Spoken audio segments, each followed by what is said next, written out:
teenage Krystal looked like I dressed like Daria.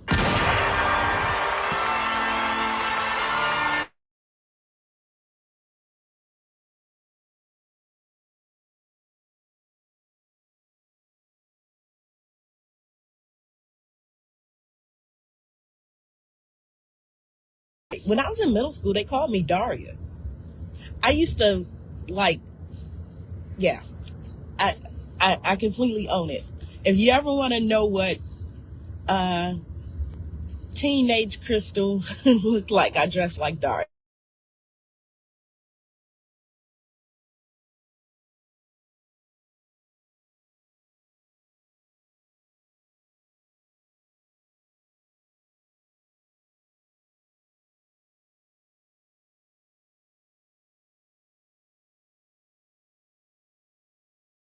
Completely own it. If you ever want to know what teenage Krystal looked like, I dressed like Daria.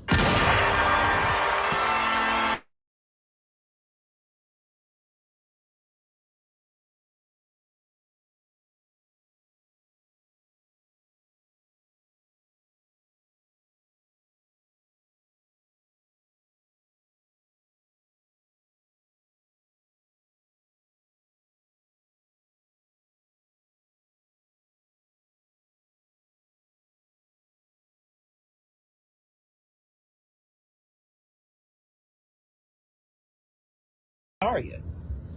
I used to yeah, I completely own it. If you ever want to know what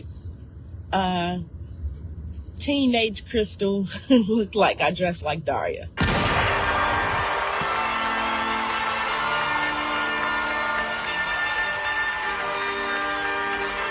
This is the Diary of a Lady Band.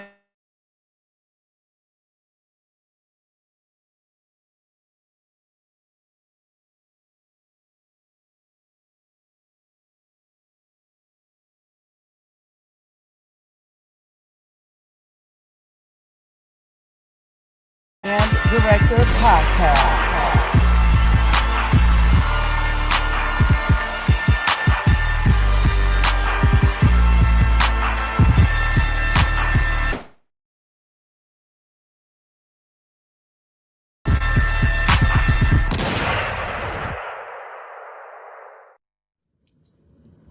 Band director is different.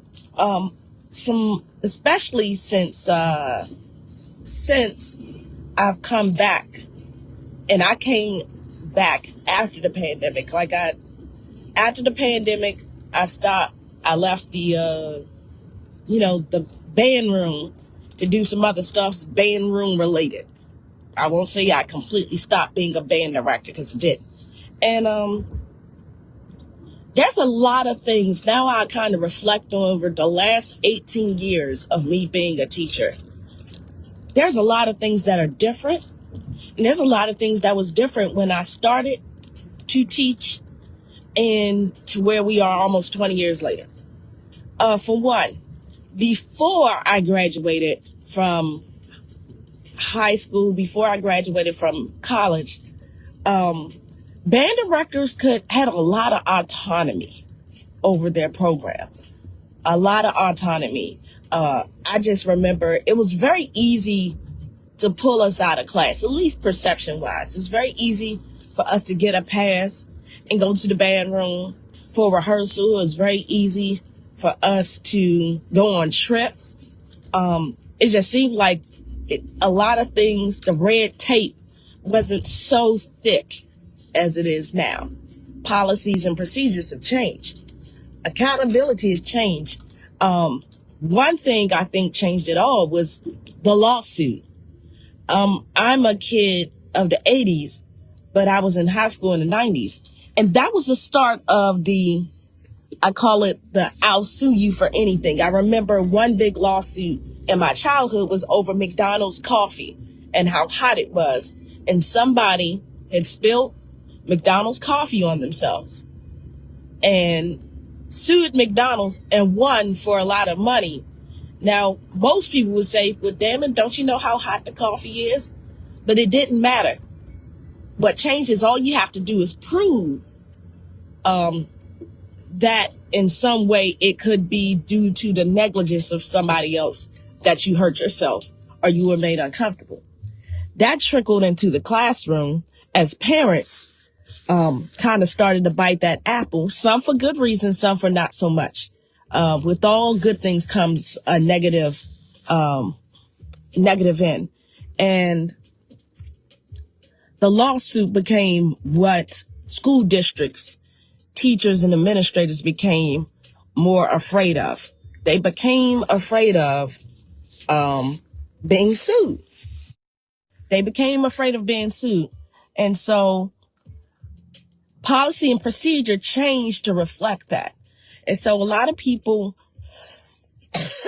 if you have not been in the classroom in 20 years, you may not understand why certain things happen in the classroom or certain things don't happen in the classroom because you're 20, 30 years removed from policy and procedure changes.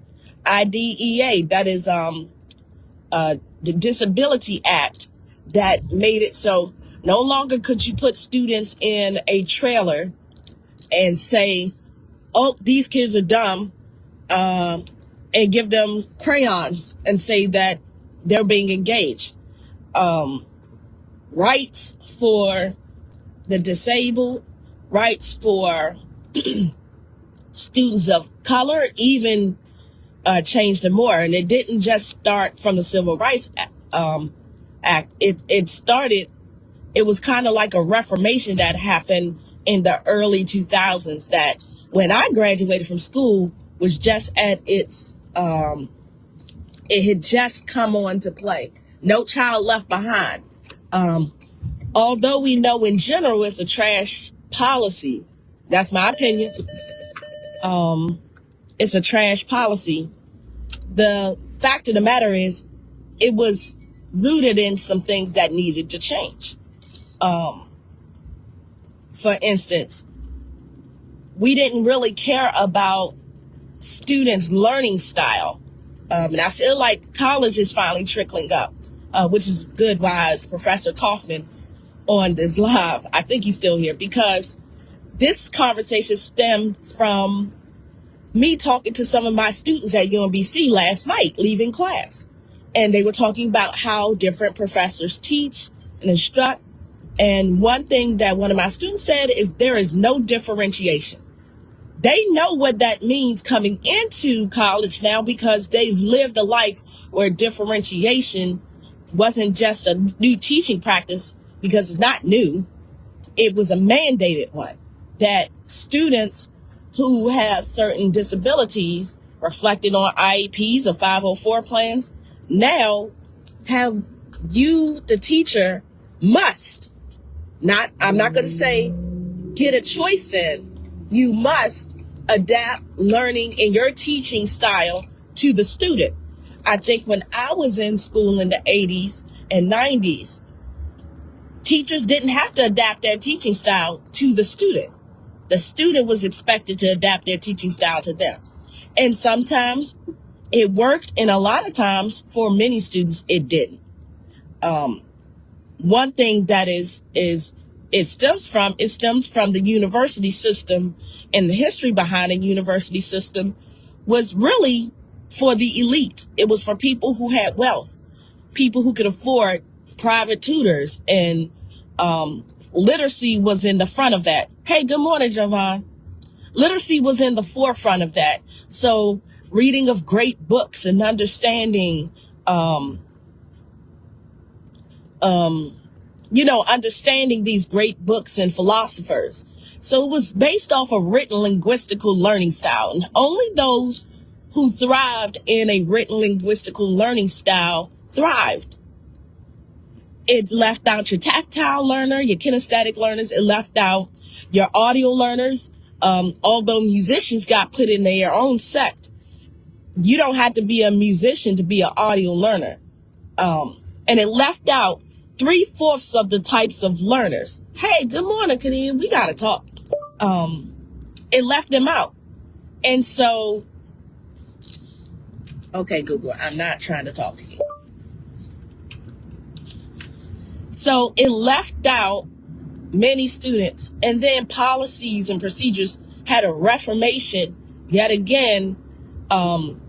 We could say that there was a reformation in policy procedure with education post, the New Deal and the 40s, and then another reformation when it came to the desegregation of schools, and then the 80s experienced their own reformations, and then the next big one wasn't until the 2000s. So for many of us who are middle-aged, what we remember is education in the 80s and 90s.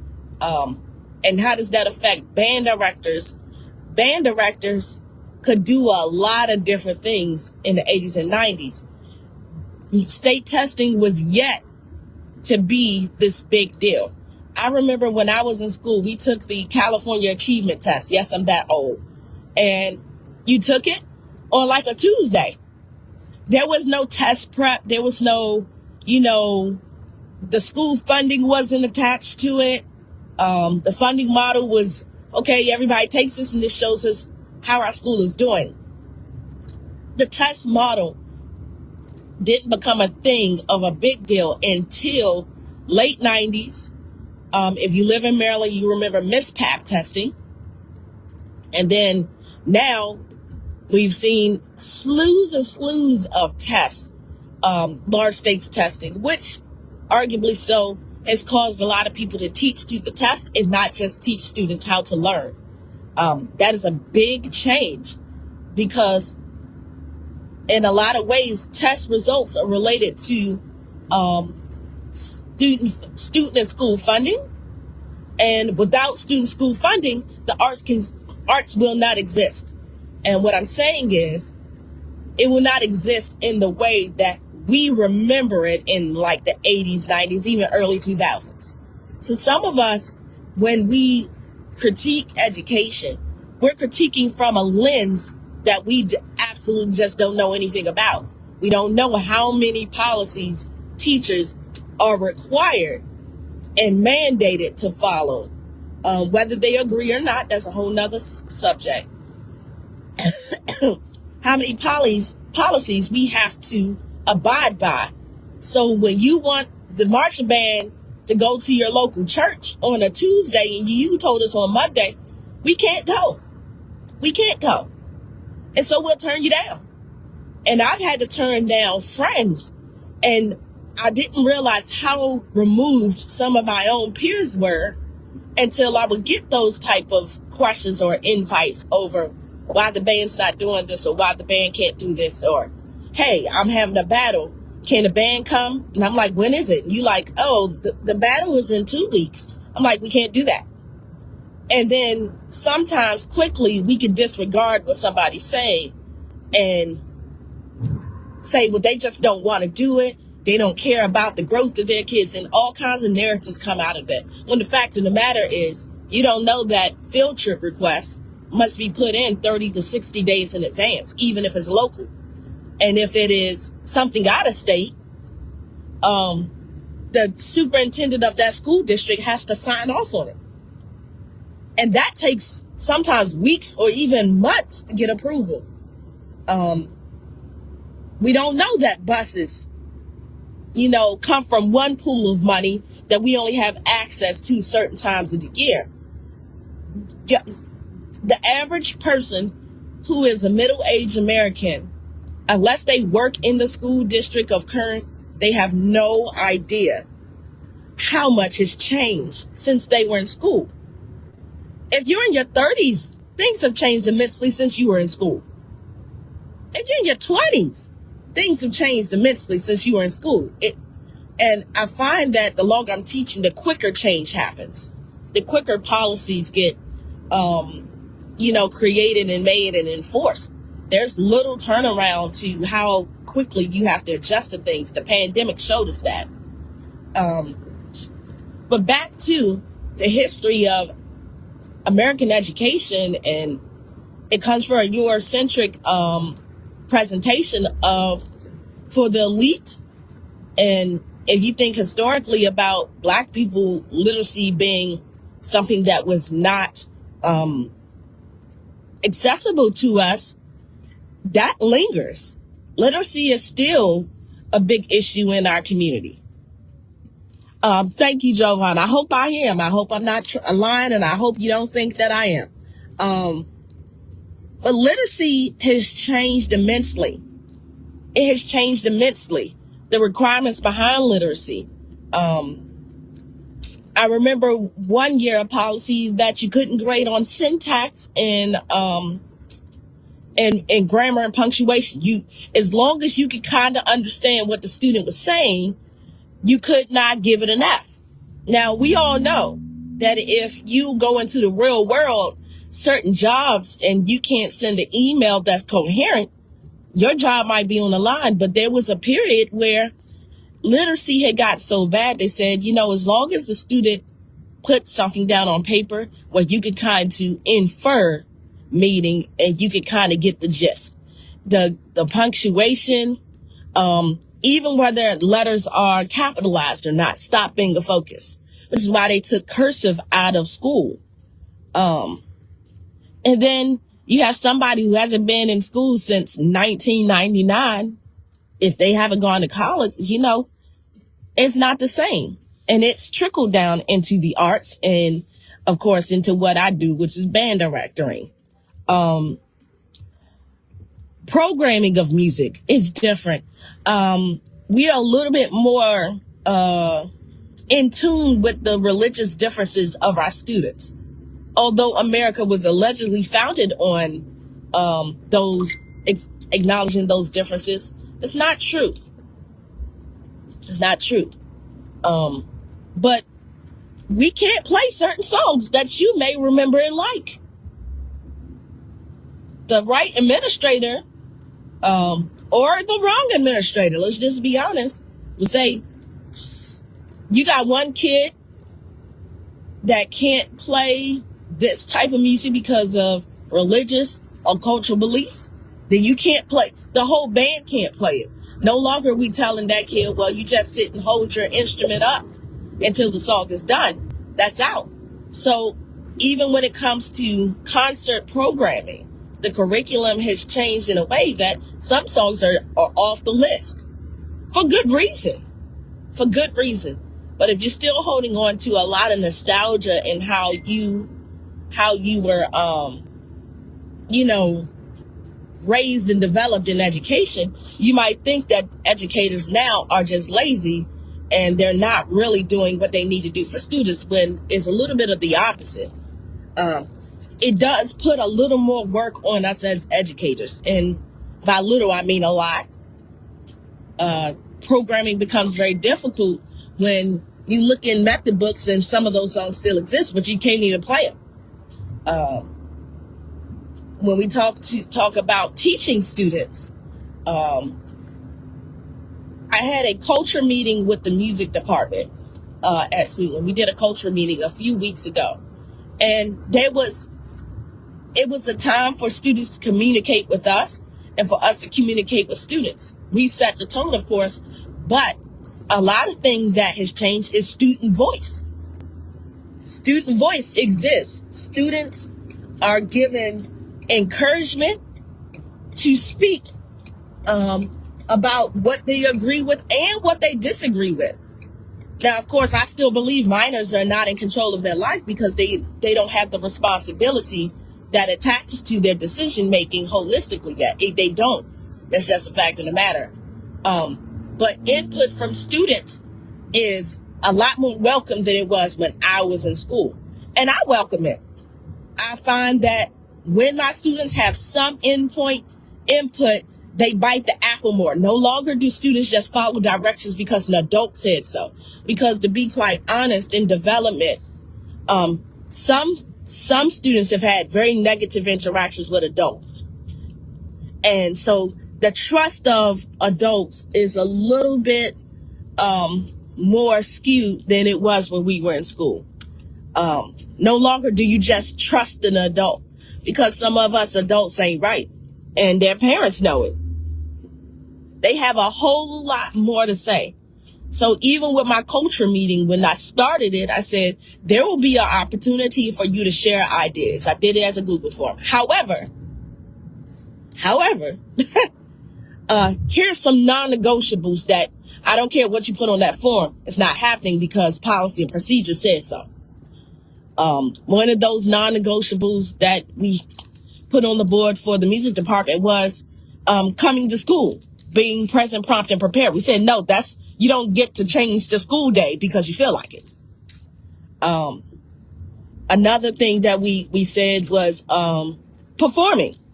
Performing in this program is not an option because that is why you're here. So where some students put down they didn't want to do juries anymore, I said we can reshape what juries may look like, but that doesn't mean that juries are going away. Another thing, we brought up the phone. I said absolutely not. I said if you are actively engaged in a lesson, it is not the same as being on your phone. You're not. And first of all, you're in band, you need both hands to play anyway. So you reading the message, you're not reading the music, you're getting lost. Yeah, non-negotiable. But I did say there's moments in my class where I need you to use your phone because it's a lot. It's a tool that's easier accessible, like the tuner. Getting a tuner app on your phone helps me because we may not have a class set of tuners yet. But it's all these things that have changed that some of us who are removed from education, we just don't know. And sometimes we speak negatively about teachers and more specifically band directors because we just don't know. We don't know that this band director making these decisions is how they're keeping their job and how they're able to stay in front of students. They're not going to be able to stay in front of students if they take them on some trip because the master said this is fun and you should do it, and everybody didn't turn in a permission slip. I know at least 5 educators, and 3 of them being band directors who have lost their job for taking students on what we consider unauthorized trip. And sometimes they get approval from the principal, but they didn't get approval from the superintendent of schools, or the person who signs on transportation, or something of the sort. So it's a lot of ignorance, willful ignorance about education that has kind of flown around too long. I made a New Year's resolution in 2019, on my 39th birthday, that I was going to be, not afraid to talk about these things. But a lot has changed, and you can't criticize what you are not a part of or not, in the know about. I really appreciate I had parent-teacher conferences yesterday, and my parents are in the know. They're in the know about the audition process. They're in the know about things that their child should be doing in addition to what I'm teaching them in class. And that's probably the first time I've ever had that in a large scale in my career. Now, of course, it's the type of school I'm at, but it's the first time in my career where parents agreed with 90% of what I was saying, especially when it came to the musical development of their child. And one parent said, I love everything that you're doing. And I said, wow, you're in the know. But that's not every caretaker. That's not every parent. That's not every associate of education. But everybody's not in the know. And if I can help people know, I'm going to the best of my ability. And feel free to correct me if you think I'm ever wrong on something. And that's okay, or sometimes we can always have academic discourse. But there is a lot of things that have changed in public education. One of my favorite movies, as I was making that decision of what I thought I wanted to do when I grew up, was Mr. Holland's Opus. That movie came out when I was in the 6th grade, I believe. And Mr. Holland, he was able to endure, 20, 30 years of teaching because every time something changed, he adapted to whatever was happening. He went from, they kept showing, scenes of the school as he reached a new decade in his training. And The ones who are going to have longevity are the teachers who adapt. Your Dr. Wootens adapt. He's in the know. He's in the know. And he's been teaching long enough to see many more changes than I have. But we can't just kind of judge based off of our 20, 30, 10, even 10 years removed from the classroom. And to be quite honest, sometimes our teachers were doing stuff, but it wasn't quite right either. Like, you're used to hollering, screaming, and cussing out kids? Not so much anymore. And if you're doing it, I'm telling you, all it takes is the right kid and the right parent, that all of those degrees that we hang up in our offices become irrelevant very quickly. So some things weren't right. Some things weren't right. Now, I'm telling you right now, I don't play with kids. I don't play with kids, and I don't do that blatant disrespect. But my approach is a lot different now, 18 years in, than it was when I was 1 year in. I know that to de-escalate something, I might not need to address it in the now and in front of their peers. A lot of these videos we see where the kid is, getting out of pocket. Kids have learned that aggression is the way. Kids have learned that from television. They've learned that from American society. So, they say you can't fight fire with fire. In a lot of cases, kids not going to come down because I'm going to tell y'all the truth, they see themselves as our equals. They see a lot of parents, a lot of households, put their children on the same level as adults. I don't agree with it, but this is just a fact. So sometimes when you're arguing with a student, or you start to come at their level, you now are at the same level. You're at the same peers. You're at the same place. And it could be hard because our children say and do things that are unimaginable to some of us from, being educated in the 80s and the 90s. Some things that they'll say are unimaginable. Kindergartners will cuss you out and be able to use all of the words in the proper context. And even worse, know exactly what it means.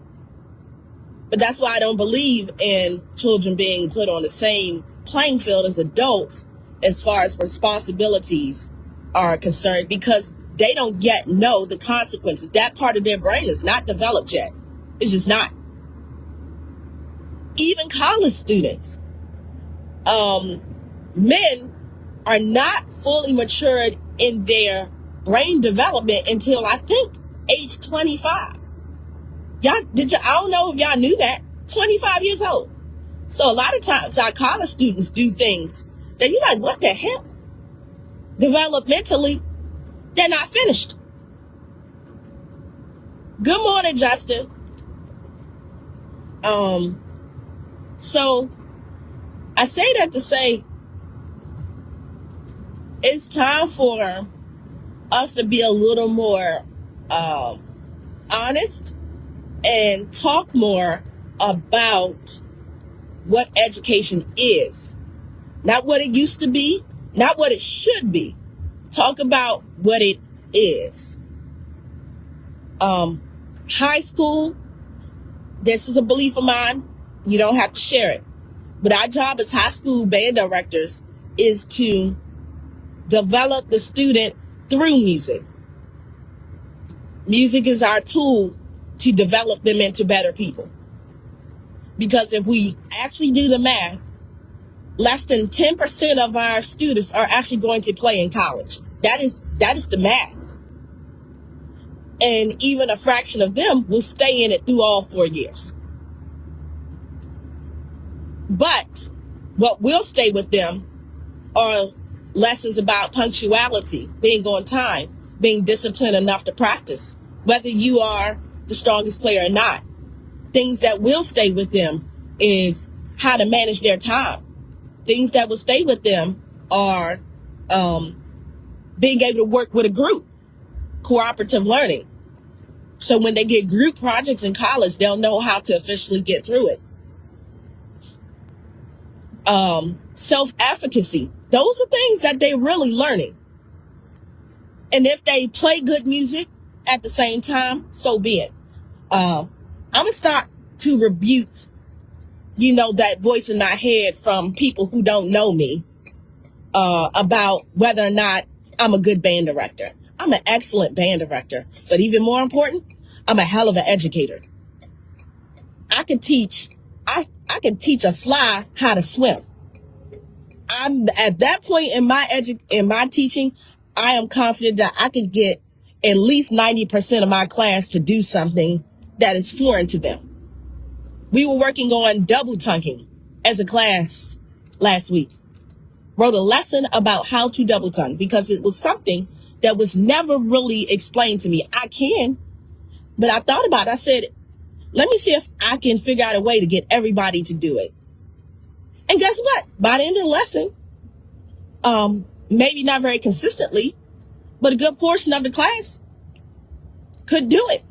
And I said, now it's on you to continue to work on it for it to get easier. So I'm going to start rebuking, and some of us need to start rebuking the armchair band directors of the internet because they don't know. And if they knew, they would be doing it. And some of them, if you put them in front of a band room right now and nobody knows how to play an instrument, they would fail. That's the truth. And some of you think that your region dictates how good of a band director you are. No, individual will and the ability to study a craft is what makes you better than somebody. Not what band you marched in. God better start throwing that out the window. I'm going to tell you, the best educators sometimes are in the kindergarten classroom. So everybody wants to run to high school and college. I really believe that everybody should spend at least 1 year teaching elementary or middle school. Maybe more like 2. If you are a band director, you should spend at least 1 or 2 years. It will truly show you whether or not you know what the hell you're doing. Especially elementary school. Because now what we're finding in college and high school is that developmentally our students are more middle school and elementary. A lot of times in their literacy, a lot of times in their self-regulation or lack thereof. They're the new high school. Middle school is the new elementary school, and high school is the new middle school, and college is the new high school. So those of you who are just getting into college band rooms, especially post-pandemic, you find that developmentally, they're not that different from your high school students. And because I know that when I teach my college students, I keep the fact that 19 is only 1 year away from 18. There's a lot of maturing that's going to happen through college. I could say that if we're all honest with ourselves, how we came into college is not how we left. That means that there's a lot of development that happens in college. And sometimes the way that higher education was developed, it was never developed for what we deal with now. It was developed for rich white kids, rich white men. And what we are having is a lot more equity in education, but with that equity comes all of the things, the inequities too. If you're a college professor like myself, you need to really pay attention to a lot of the soft skill development of your students and whether they have it or not before you just say, go read 20 chapters. Find out if they even have the attention span to do it. You might need to put that link to the audio book in your syllabus. You might want to make sure you buy a textbook that comes with videos. Good morning to you, Lady Cohen. Because I feel like you belong in some ways, maybe not in all ways. When I got my first job, I wanted a high school, but I got a middle school. Teaching middle school was the best. Best job learning. Yeah, I learned how to be a teacher teaching middle school. I did it for 7 years. You learn pedagogy like no other teaching middle school, elementary school. You learn differentiation like no other, because oftentimes students are kind of dumped in that class more than high school because they have to have those credits. They have to have access. And a lot of times middle school band directors, their band isn't made of kids that wanted to be there. They got last names L through Z too. And then oftentimes, if they're still self-contained classrooms, although they're almost all gone, they've gotten the influx of those kids at the same time too. And I promise you that the paraeducators and their one-on-one aides take an extended lunch break when it comes to music class. So you might have a class like, I think when I was teaching middle school, one year I had 21 students with IEPs and about 5 kids on a 504 plan. Yep, Justin, you're right. Y'all call it connections. We call it SPAR classes, specials. All kids have to take connections. And I had a class of all 10, 11-year-old boys, 37. And 21 of them had IEPs. And 5 of them were on a 504 plan. And I promise you, the paraeducator took an extended lunch break when it came time for my class. You learn how to manage the most difficult situations in middle school. But now, high school is just like that in a lot of ways. So give some of these educators credit. Stop being so quick to call somebody a bad band director. And don't let your region write you a check that your behind can't cash, because some of y'all come in another region and find out you don't know nothing. That your teaching pedagogy is actually trash. Y'all better walk down to that general music teacher classroom and try to figure out how she could get 32 babies to sit on that rug and move in sync and be on beat. Y'all better go find that science teacher, that crazy science teacher that likes to jump on tables and engage students in some of the most awesome ways. That teacher got a skill that you ain't got. If you are lacking classroom management, go shadow an elementary school. If you lacking management skills and you teach secondary level and up, go look at what they do in the elementary school. I got some of my best classroom management skills from Katrina Hill.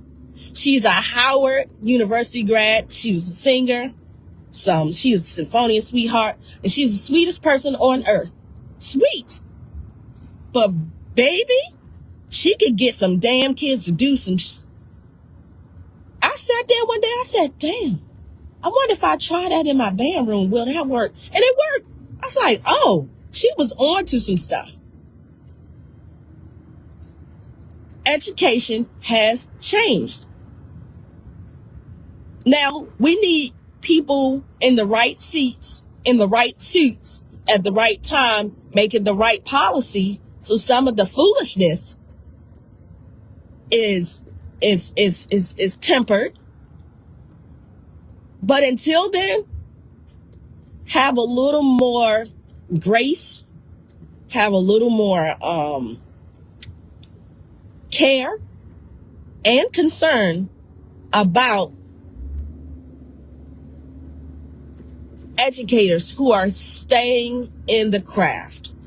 Or if you got kids in public education that can't quite afford private school, you're going to be teaching your own damn kids. I'm telling you that. Keep on. I'm telling you, keep on being non-responsive to emails. When your child cut up, You ready to go fight the teacher? Keep on with the foolishness and you be teaching your own damn kids. And listen, I'm going to tell you a secret. The affluent don't care because they can afford private school. They do not care. Their child will still learn how to read and write, still know how to do high level math problems and engage in high level critical thinking. Education has changed and is yet changing every day. No longer is it changing at the end of a year. Things are changing every day. We now have gun violence on the university level where the thought of something like that was unimaginable when I was a kid. Not that old. Unimaginable. That's showing us that some of our students have a lack of self-regulation that you cannot imagine in your adult self. And now impulsivity and severe mental health issues that have been unaddressed, and they trickled up the system. And so now conflict resolution doesn't look like I'm in college, I can't go fight so-and-so. Now it looks like I'm going to have an all-out shootout. And I dare to say that a lot of the situations that's been happening on some of our campuses, they're not even our own students. They know somebody on campus or don't. Education has changed. But even in that, if they're not our student, they were somebody's student once upon a time. But that's what happens when we have students who grow up and aren't raised. A lot of our students grow up. However they come out the ground is how we pluck them and try to develop them. And some of them come from nutrient deficient soil. So if you got a kid on a football field and they always turn left when everybody turn right, stop zooming in on them. You don't know what kind of IEP that kid got, and the band director, no longer can you just say you can't be in my program. You got to figure out ways to engage and allow space. And if you morally have a problem with it, legally you better not. Because all it takes is the right kid, the right parent, and the right administrator for all those degrees on your wall to disappear and be pretty much meaningless. All it takes is the right one. And teachers are navigating that on a case-by-case daily basis every day. I remember after a situation in my band room, how the principal pretty much told me I could not kick those students out of band. Nope, can't kick them out of band. I was like, what? Vandalize the class? Nope, can't kick them out of band. And y'all think that the educators have just gone soft. If truth be told, the educators didn't become soft, the parents did. And we just adapting to what it is that we receive. We're just adapting the best way we can. Teaching is a practice. You know, like law is a practice. Medicine is a practice. Teaching is one of the oldest practices on this earth, which means that we're never figuring out how to do it with perfection. We're always adjusting. We're always in theory and in practice. In theory, with practice behind those theories. And when the subjects change, when the clients change, sometimes our theories have to quickly adjust too. Although there are some things that are tried and true. I got 13 people here today. This must have been a hot topic. So now my goal as a band director is, in theory and practice, how to make them the best human being I can with the instrument in their hand. And hopefully great music comes out of it. Hopefully. Hopefully great musicians is a byproduct of me being a great educator. Keyword, hopefully. But in some cases, for some of our educators, some of our band directors, it's not a byproduct. I think it was Coach Carter where they locked the gym doors and he said, I didn't create good basketball players, but I created better people. Because they lost the championship game. Sometimes we have band directors that are losing the game at the end of the year. But the human beings who played are better because of it. I'm done beating y'all up today. I say everything I say out of love. And I don't say it out of hard lessons too. Hard lessons and being reflective on things I did not so right at points in my education. And I will have many more days of something not going right. My hope is that I have more days of things going right than wrong. So before you say, don't listen to Krystal, her band's awful, you might want to reconsider that. Because I promise there aren't too many band rooms I could go in and not get a better thing to happen by the time I leave. Not too many. And iron sharpens iron. You can learn a lot from a struggling band director. You can learn a lot. It's just like somebody who's been addicted to drugs speaking to people who have never done drugs. They have an insight that you will never have. Hopefully. So, educators in Bandtober, keep doing what you're doing. Keep pushing forward. Keep pushing kids. Keep your ears open to advice that comes from a healthy place. And close your ears to advice that comes from a place of ignorance and just a lack of knowledge. At the end of the day, if you're trying to do what's best for kids, you're doing what's right. Earn sharpens earn. Did I say earn? Ah, damn. Baltimore starting to get me. Starting to get me, y'all. I started, hey, earn to earn.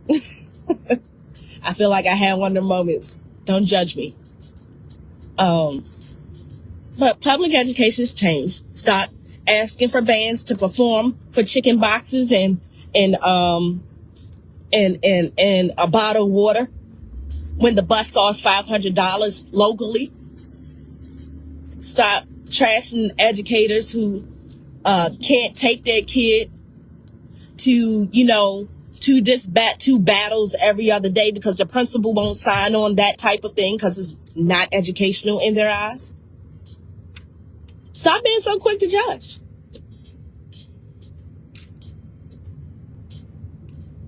And if there is, there got to be some level of advice and help attached to it. Or that person has the complete right to ignore the F out of you. Even if what you're saying might be sound.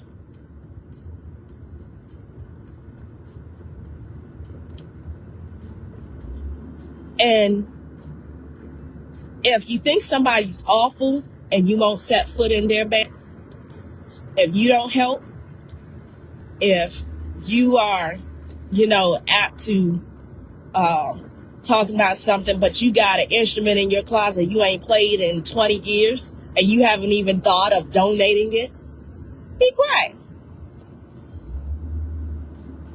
Some of y'all hold on to horns that you ain't played since before the internet. Give it away. Unless it's like a family heirloom or it's going to your grandkid or something like that. Help. Don't, before you talk about the conditions of instruments at a school, help and stop ignoring their popcorn fundraisers. You eat popcorn, buy a bag. But also, I forgot about this part. Fundraising. Y'all, education has changed. Raffle tickets. A lot of places you can't even do it. Some of y'all think, oh, we'll just have band battles. Y'all don't want money. Yeah, depending on your principal, administrator, the district, you can't have them and you can't monetize it. Some cases. Not all, some. Unless you got the great handbook to all school districts in America, stop being so quick to say, well, my friend did it, and then we see your friend on the Fox 45 a month later. It's like, yep, see what your friend did? See where your friend at. That's that F around and find out, I guess. Oh, man, y'all don't want help. Y'all won't take my advice. All I need y'all to do is this. What? You can't do that. I know somebody who's doing it. Yeah, that's great.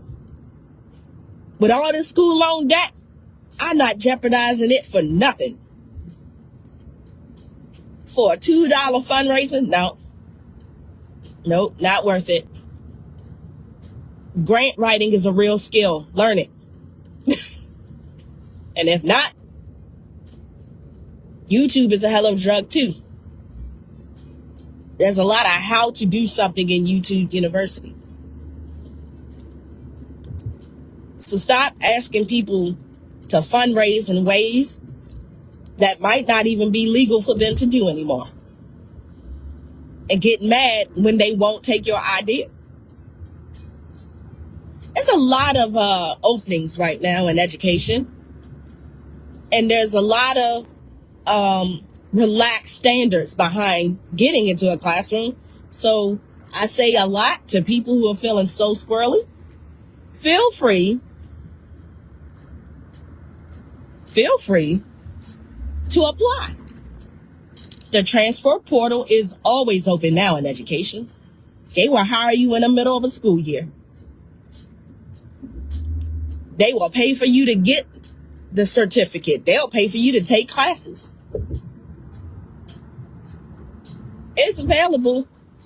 And if you're one of those people say, nah, I ain't doing that. Well, shh.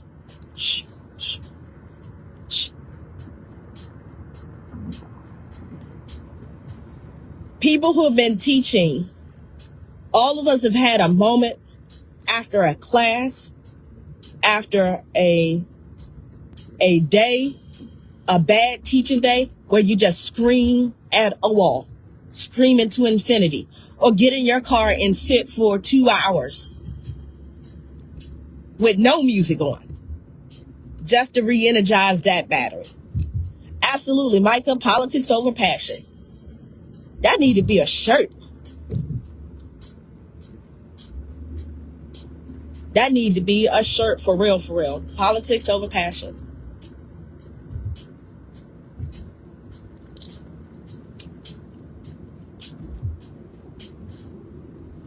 Politics over the police. Live to fight another day. Get your parents together. That's who gets listened to anyway. That's who everybody's afraid of. Everybody's afraid of parents. That's why the very first thing I did was make sure that my communication was with parents. You win the parents, you win the kids. You win the parents.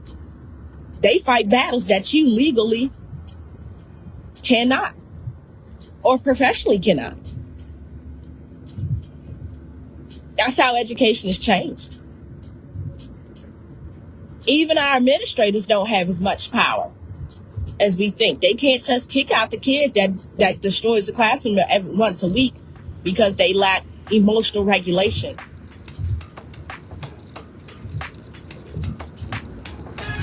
I'm just saying, y'all, things have changed. Hope y'all have a happy day. It's Tuesday.